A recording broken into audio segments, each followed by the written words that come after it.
Hello. Welcome back to Chasing Equity. My name is Ashley, and I am here to help us become wealthy while using real estate.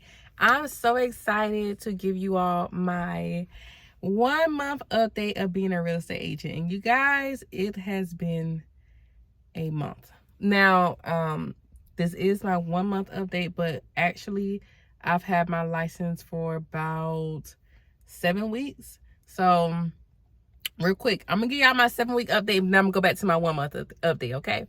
So right now, I have 2 homes under contract, and I have 2 offers that have just been put in today. So I'm hoping to get those under contract as well. So within my 2 months, I could possibly have 4 homes under contract, all to be closed within the next 1 to 2 months. Now let me rewind back to my 1 month update, okay? So my 1 month update has listen, this life is interesting.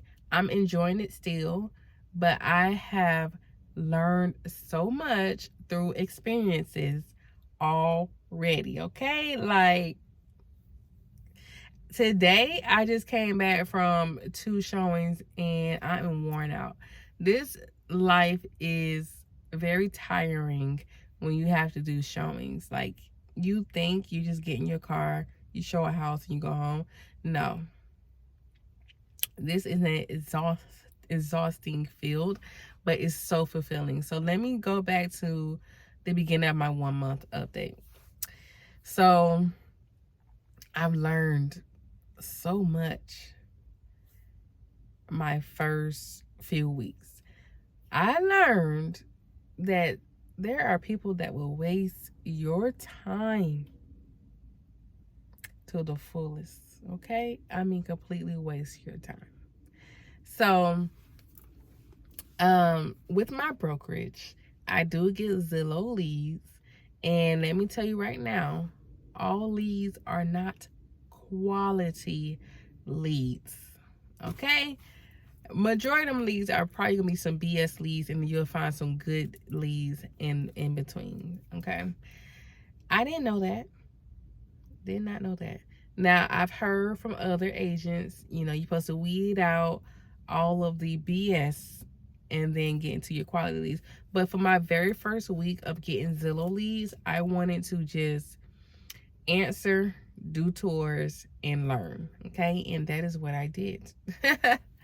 So let me tell you how these showings been going. Like, I have come across literally probably every type of buyer to come across at this point.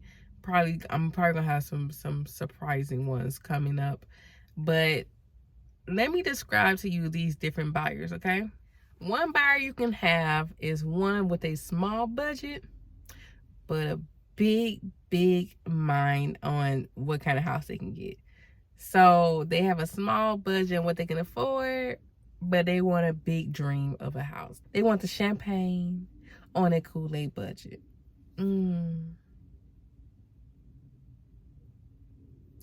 Listen, if you got a champagne mindset, I'm going to need you to work with me. You're not going to be able to be in the city of Atlanta. You're not going to be able to be in the best neighborhoods. You're not going to be able to have certain things, okay? You can get a big house, but you're going to have to take away some things to achieve that house. Okay? Now, my next client is the one that have the big budget, okay? I'm talking $600, $700, $800, $1 million, okay? They got the budget, but they are so picky that there are no houses on the market that is exactly what they want. So picky. They can afford it, but they are so picky. So I do have a client that I'm working with right now that is just like that. They want 3 things that are must-haves, and it's like, I can get you 2 in any order, but when you add that 3rd thing, it's just, there's no houses like that, unfortunately. Or the houses that are like that, I showed it to them and they just found something wrong with it. And I'm just like, if I got 5,000 houses and your 3 must-haves bring it down to 10 houses and you don't like these 10 houses, I don't know what to tell you. Now, right now, what I'm doing with that client is, at this point, I'm like, look, you're going to have to build this house. So if you got to have these things, you got to build it and get exactly what you want. So I'm working on that client. Excuse me, y'all. I'm so tired. I've been showing houses for the past 3 days. All right. The third kind of buyer is really the most annoying to me. And these are the window shoppers. These are the people that have no plans to buy a house at all, or at least within the next year. And they just want to look at houses. Why? Why are you wasting my time and your time looking at houses when you don't even plan on buying a house? Why? Why? Why? Now, the fourth kind of buyer is probably my favorite. And this is the relocating buyers. These are the people that are coming from out of state. I have 2 buyers, 2 clients that are coming from out of state. And when I tell you, they're coming from California and they're coming from Hawaii. Yes. And when I say they are my favorite, it's because they are the least difficult. I show them, they do all their window shopping online, find a house they want. I do 1 virtual tour and they be ready to put an offer in, okay? They are the most easiest ones to work with. Now, I will say, they are the ones that give me the most pressure internally. They don't pressure me, but internally, I'm like, okay, they don't know anything about this area. They don't know anything about this house. Like, I gotta really find them a nice house in a safe environment, in a nice, well-kept neighborhood, like, that is very convenient and stuff. So I really do have the pressure to find them a nice house, but they have been the most pleasant clients to work with. Now, the fifth kind of buyer, they're a little difficult to work with. These are the ones that have no idea what they want. I mean, nothing. They don't know the location. They don't know the kind of house. They don't know the wants. They don't know the needs. They don't know nothing. They just know they want to buy a house. Now, oh my gosh. The reason why these are so hard to work with is because you need a certain area to look for in houses, right? Or you need certain qualifications. You need something to weed out all the other houses and give them like a whole, like a certain amount of houses that they can view. Now, let me give you a story on these clients I have. I have a couple that have absolutely no idea what they want. They just know they want a nice house, and they're the type, they know what they don't want when they actually see the house, but there's nothing about what they want. So let me tell you this client. When I first met this client, she wanted to stay in the area that I service. She wanted to be in the school district of her child's school. She wanted a 3-bedroom. She wanted the master on the main. She wanted a backyard. She wanted, those were pretty much it, right? And she likes the new stuff. Now, the husband didn't want a tri-level. He wanted an oversized master. You know, so they said they wanted a certain amount of things, right? Tell me why they started looking at houses. Oh, one important thing. They did say they would like to be 30 minutes from the airport. Tell me why they started looking at things an hour away from the school district that child go to, an hour away from the airport, no backyard. Like, and they, like, I'm just like, why are you looking at houses that are completely opposite of what you said you wanted? It's because they don't know what they want. Now, let me tell you, I actually got these clients under contract. Let me tell you how. The houses that were outside of what she originally said she wanted to be, meaning outside the area that I wanted to service, that hour and 2-hour drive away, I let her look at those. You can search those up. Me, I'm gonna keep sending you houses that are right here next to me and that fit the criteria that you originally said that you wanted. And guess what? I got they tail under contract because I sent them a house that was, honestly, you cannot beat it. You had to get this house. You had to get this house. Okay. So that's how I deal with clients that don't know what they want. I tell them, tell them to give you something and then start find houses that were better than what they expected. Okay. Now, the next client I came across was the lowballing investors. Woo! Investors are hard to work with because they want the highest profit, of course. You want that for your clients. But they can be real disrespectful with the offers they want to give. Like, why are you trying to offer half off on the house? Come on now. Like, these investors lowball so much. Now, I'll be trying to talk to them and tell them, like, don't be disrespectful with this offer. But also, I still send the offer and let the sellers counter. And that is a good way to shut a lowballing investor up. Let them counter, and they can decide if they want a house or not. So, yeah, the lowballing investors, they can be quite disrespectful with what they want to offer. Now, the next type of client is the headache clients. These are the clients that you need to get rid of ASAP as soon as you realize they are going to be a headache in your life. Let me give you a story time. I had one client who expected me to do everything for her. And when I say everything, I mean she wanted me to be the middleman between her and the lender. Now, if you don't know this, you are supposed to be pre-approved before you even talk to your realtor. You're supposed to already have a lender. You're supposed to already know your budget before you talk to your realtor. Now, a lot of people don't know this. A lot of people do the first step as talking to the realtor, and then the realtor can refer them to lenders. But my job is to find you a house. My job is not to get you pre-approved for a house. Like, that's you and the lender. So going back to what this client was doing, what she wanted to do was ask me questions that was intended for the lender, and she wanted me to send those questions to the lender. So she wanted me to be the communication between her and the lender. And I said no. I said I am not a middleman for you and the lender. So we were texting, and I was like, she would ask me a question for the lender. I'll say, hey, refer this to the lender. Text them or email them. She would tell me, no, I want you to do it.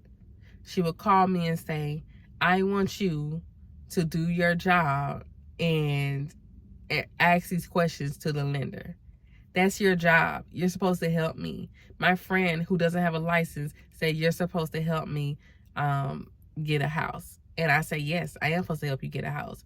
But you're supposed to do your work and communicate with the lender and get pre-approved. She did not want to talk to the lender. She wanted all communications to go from her to me to the lender. Why? So her reason for that was that she be tired, or she be up late, or she blah, blah, blah. And it just takes more effort to text the lender. And I'm just trying to figure out, how does it take more effort to text me the question to send to the lender than instead of just send the same exact question to the lender? You can text your lender. You can email your lender. So why do I need to be in all communication with you and the lender? I said, no, ma'am. And once she called me and said, this was your job and what you get paid for, first of all, you don't pay me. But second of all, what I get paid for, what my job is, baby, I need you to look up the job of a realtor. And it's not to be the middleman between you and the lender. So that is one client. I already had to let one client go. The headaches, get rid of them. As soon as they show a sign of being a headache, get rid of them. Now, this next type of buyer, I actually did do everything for. And that is the friends / family buyer. And I did everything for this buyer because it was my man. Okay? So my man is my very first closing, because the other one got pushed back, but don't worry about that. That's a different story time. So my man wanted to buy a house as soon as he seen that I got my license. And yes, I did everything for him. I did the application. I did the communication with the lender. I made sure he was straight because that's my man. But if you're just a regular buyer, you are going to do the work too. So the friends and family buyer, they are going to want you to do everything for them. They're going to want you to show a house whenever. They don't have the boundaries for you, okay? So you're going to have to create some boundaries for your family and friend buyer. And, you're going to have to do yourself right with them because they will take full advantage of you, okay? Now, those are the different type of buyers that I've came across within 1 month of being an agent. Already came across it. Like, I've learned so much, okay? Now, I want to give you guys some tips on your first month. Number one, be hungry but not thirsty. Be hungry but not thirsty. What that mean is hustle but don't be desperate, okay? And I say that's number one because if you're desperate, the buyers will definitely take full advantage of it, okay? They will definitely ask you to drive 4 hours just to show them a house. And if you're desperate, you will do it. They will definitely ask you to show early in the morning or late at night or call you or text you, and just no boundaries if you're desperate. If you're hungry, you will do a couple of things, but you don't be desperate. Let me give you one example. There was a client, like I said, there was a client that was looking in my area and cool. But then she started looking 4 hours from me and expected me to show her a house from 4 hours from my house. No, I'm not that desperate. I'm not. No, I'm not going to show you a house for 4 hours from my house. Because first of all, if you don't like the house and I just drove 4 hours, let's move on. So be hungry, not thirsty. My next tip is please have your safety in mind at all times. All times. That's another thing about being desperate. If you're desperate, you're going to start doing things that's going to put your safety at risk. You're going to start showing houses to people you don't know. So you're going to start showing houses late at night. You're going to start doing things that's risky. And you don't want to do nothing risky. You want to always be safe. So safety is always number one priority for this lifestyle, okay? Another thing, set boundaries. I say I don't show houses at night. But one, because I'm scared. Two, it's a lot of animals over here. Three, safety reasons. So now the hungry in me, the hustle in me, I'll show a house at night as long as I already met the buyers and it's in my area of where I live. If it's a 5-minute drive from where I live, I'll go show the house. So, but if you're thirsty and if you desperate, you will probably drive hours or an hour out late at night. No. My next tip is to weed out the time wasters. Okay? Y'all, I asked 2 questions to weed out time wasters. 1, do you already have an agent? And have you already signed a contract with an agent? because people will waste your time because their agent cannot show them a house. So they'll make you do it, but that agent's gonna get paid. Question number 2: are you pre-approved, or would you like to be pre-approved before seeing a house? If they say yes, refer them to a lender, get them pre-approved. If they say no, they did waste your time. They're not really ready to buy a house anyway. Because why are you looking at houses and you don't know how much house you can buy? Do you go to the store, go grocery shopping, and not know how much money you have? No. So why are you doing that with a house? So your time wasters, they're going to get cut out from those 2 questions right there. Another tip I have, be a problem solver. Be a problem solver. What I mean by that is, if a buyer needs certain things, so let's say they have parents who are older, who are going to live with them, and they need a house, find a house that have a bedroom on the main level. Or find a house that have an in-law suite. Find a house that have a separate roommate styles, so that their parents can live in the home and they don't feel like they are too in the way, right? Another problem thing, if your buyer is not very cash heavy up front, find lenders that do down payment assistance. Find programs that do down payment assistance, you know what I'm saying, that you can refer them to. So be a problem solver for your buyer, and they will rock with you. Like, they will want you to be their agent because you're solving issues for them. So another tip that I have for you is, you need to have about 3 to 5 solid lenders. Your lender can make or break your closing. Listen, I'm gonna give y'all a little small story time, a little small update. The very first house that I was supposed to close on, and if you watch my previous video, this is an out-of-state buyer, and I was supposed to close December 28th, and that closing has been pushed back literally a whole entire month because of the lender. This buyer came to me already pre-approved with the lender. She had an awesome down payment assistance program she was signed up for. And about 2 weeks before closing, that lender disappeared. He stopped communicating with us. He stopped everything, right? So luckily, this lender was part of a brokerage, a mortgage brokerage, and we got in contact with the mortgage brokerage like, what's up?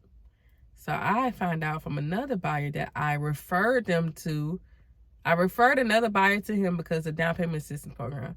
I found out through them that he left the company, or he was leaving the company, and yeah. So this pushed our closing back a whole nother month because we had to use a whole nother lender from the same company to hopefully try and get the same program. But this company, their communication is so shoddy. Like, their communication sucks. And if you are a lender, please have great communication. Like, they're the type that want to communicate once a week. We can't do once a week because we got answers now. God, the horrors of a lender, y'all. If you have 3 to 5 solid lenders and they all offer different things so that different buyers can, work well with different ones, I promise you, you're gonna be straight. If you got a lender that's gonna make sure you get to closing, you're gonna be straight, okay? So I'm working on building up my solid, great communication lenders, reliable lenders, creative lenders. If you are one of those, hit me up in my email, because I need to build a team of lenders that I know is going to make it happen, okay? My very last tip, and this might be mandatory for most new agents, but have a transaction coordinator. Oh my gosh, they are worth the hundreds of dollars so that you can earn your thousands of dollars, okay? Your transaction coordinator. For my brokerage, I have to use my transaction coordinator for 3 transactions. Let me tell you this right now. I'm going to be using her for all transactions because they just make life so much easier. Literally, all I have to do is find my buyer, make sure they're pre-approved, find them a house, put an offer in, and show up to closing. All the in-between put an offer in, and it's accepted, and closing, that's what my transaction coordinator do. And when I tell you my transaction coordinator, she works. She works. Okay? She's the one that's communicating with the lender, with the listing agent, with the attorneys, with everybody that's a part of the transaction. They go through my transaction coordinator. They don't be talking to me. Now, I'm CC'd on the emails, but the communication is not from me. It is to my transaction coordinator. And she sets up everything. So, I will be using my transaction coordinator forever. And, yes. So, this is more so of a ramble, but this was my experience of being a real estate agent within 30 days. Oh, another thing I need to tell you, it's very expensive. I need to make that a whole separate video because I spent some coins to get my license, to be ready to do all this stuff. Everything I've done these 30 days, it spent some coins to be able to do it. I am so looking forward to my first closing, and then my second one that's scheduled right after it, and hopefully a third and a fourth. My goal is to have 2 closings a month, and right now I'm on track for that. I am on track for that. So we gonna see. Alrighty. I think that's all I can think of right now. My first month as an agent has been, if I could say one word, it has been interesting. I am actually loving this life, and I'm excited to see what this life will bring me. And if you are a buyer that's looking to buy a home in Georgia, hit me up. Listen, I don't care if you are from Alaska. I don't care if you're from Europe or Africa. I'm going to get you a house, okay? I will do some virtual tours for you because I'm a problem solver. All right. All right, y'all. That is it for this video. Peace.